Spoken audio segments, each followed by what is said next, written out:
নমস্কার বন্ধুরা, অনেকেই আমাকে প্রশ্ন করেছেন যুবসাথী প্রকল্পে যারা অফলাইনে আবেদন করেছেন তারা কবে টাকা পাবেন। অনেকেই আবার বলেছেন অনলাইনে যারা আবেদন করেছে তারা তো টাকা পেতে শুরু করেছে, কিন্তু আমরা এখনও কেন পাচ্ছি না। তো চলুন আজকের ভিডিওতে সব কিছু বুঝে নেওয়া যাক। বন্ধুরা, যারা যুবসাথী প্রকল্পে অফলাইনে ফর্ম জমা দিয়েছেন তাদের ক্ষেত্রে এখনও একটি গুরুত্বপূর্ণ কাজ বাকি রয়েছে, সেটা হলো ডাটা এন্ট্রি। অর্থাৎ আপনারা যে ফর্মগুলি ক্যাম্পে জমা দিয়েছেন সেই ফর্মের তথ্যগুলো এখনও পর্যন্ত পুরোপুরি সরকারি যুবসাথী পোর্টালে আপলোড করা হয়নি। বর্তমানে অফিসে আপনার ফর্মের ডাটা এন্ট্রি করা হচ্ছে, তারপর সেই তথ্যগুলো যুবসাথী সরকারি পোর্টালে আপলোড হবে।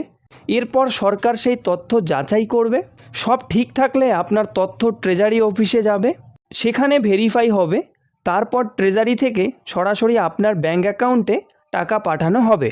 তাই যারা অফলাইনে আবেদন করেছেন তাদের একটু সময় লাগছে, তাই চিন্তা করবেন না, অবশ্যই টাকা পেয়ে যাবেন। এখন অনেকেই জিজ্ঞাসা করছেন অনলাইনে যারা আবেদন করেছে তারা কেন টাকা পাচ্ছে। তো কারণটি খুব সহজ, যারা অনলাইনে আবেদন করেছেন তাদের ডাটা সরাসরি যুবসাথী পোর্টালে জমা হয়েছে, সেই কারণে যাচাইয়ের পর অনেকের ব্যাঙ্ক অ্যাকাউন্টে টাকা ঢোকা শুরু হয়েছে। ইতিমধ্যেই অনেক আবেদনকারী টাকা পেয়েছেন এবং অনেকেই ধীরে ধীরে টাকা পাচ্ছেন।